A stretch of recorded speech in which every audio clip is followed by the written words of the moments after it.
কানে হেডফোন লাগিয়ে মনের আনন্দে গান শুনতেছিলাম আর গল্প লিখতেছি। হঠাৎ একটি মেয়ে আইডি থেকে মেসেজ আসলো। আসসালামু আলাইকুম। আমি কোনো রিপ্লাই দেই নাই, মনে মনে সালামের উত্তরটা নিলাম। মেসেজের রিপ্লাই দেই নাই কারণ আমার অনেক বন্ধু আছে আমার সাথে ফেক আইডি দিয়ে আমার সাথে মজা করে, আর মেয়েদের মেসেজ পেলে ছেলেরা তো পুরাই আকাশে উঠতে থাকে। আমি আবার এইরকম না। আমার পরিচয় তো আপনাদের জানানোই হলো না। আমি ফারহান আহমেদ, এবার ইন্টার সেকেন্ড ইয়ারে পড়ি। আম্মু আব্বুর আদরের দুইটা ছেলে, একটা আমি আর অন্যটা আমার বড় ভাই। আমার বড় ভাইয়ের পড়াশোনা শেষ করে দেশের বাইরে গেছে জব করতে। ভাইয়ার বিয়ের জন্য একটা ভালো পাত্রী খুঁজতেছি। এবারও মনে সুখে গান শুনতেছি আর গল্প লিখতেছি। একটু পর মেয়েটি আবার মেসেজ দিল। কেমন আছেন? জি আলহামদুলিল্লাহ ভালো, আপনি? জি আলহামদুলিল্লাহ ভালো আছি। আপনার কি বেশি অ্যাটিটিউড? কেন হঠাৎ এই কথা বললেন? মেসেজের উত্তর দিচ্ছেন না কেন? একটু কাজে ব্যস্ত ছিলাম। ও, আপনার বাসা কোথায়? রাস্তার সাথে। আর আপনার? ঢাকা। মজা করেন না, বলেন।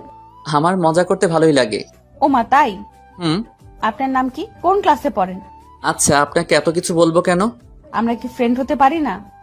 পারেন, কিন্তু ফ্রেন্ডের চেয়ে যেন বেশি কিছু না যায়। ওকে। আচ্ছা, ফ্রেন্ড হিসেবে তো বলতেই পারেন। আমার নাম ফারহান আহমেদ। আর আপনার? আপনার নামটা তো অনেক সুন্দর। আর পাম দিতে হবে না। এবার বলেন আপনার নাম কি? আমার নাম জান্নাত।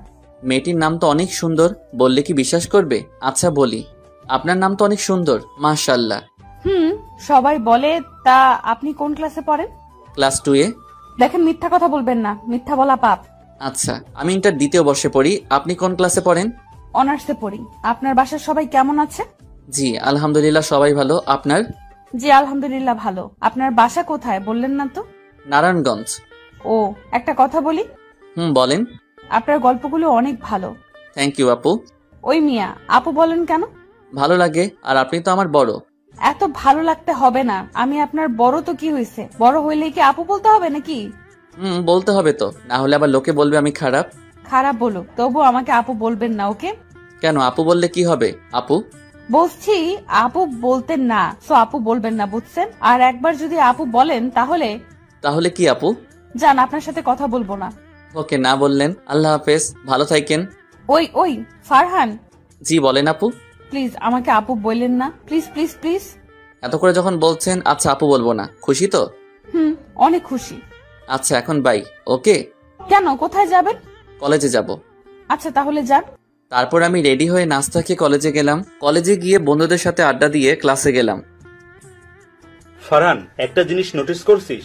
কি জিনিস বন্ধু? ইয়াসমিন তো এদিক তাকিয়ে থাকে। যা, কি বলিস? কোথায় আমি আর কোথায় ইয়াসমিন? ইয়াসমিন হলো আমাদের কলেজের প্রিন্সিপালের মেয়ে, আর আমাদের মাত্র নারায়ণগঞ্জে একটা বাসা, আর তাদের প্রতিটা জেলায় জেলায় আমাদের চাইতে বড় বড় 2-3টা বাসা আছে। ওদের সাথে আমাদের যাই বলেন। কি ভাবছিস রে?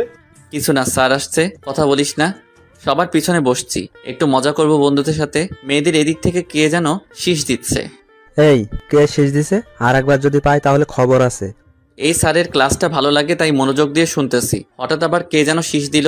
এই, কে শীষ দিছে রে? স্যার, ফারহান শীষ দিছে, আমি দেখছি। আমি তো শুনে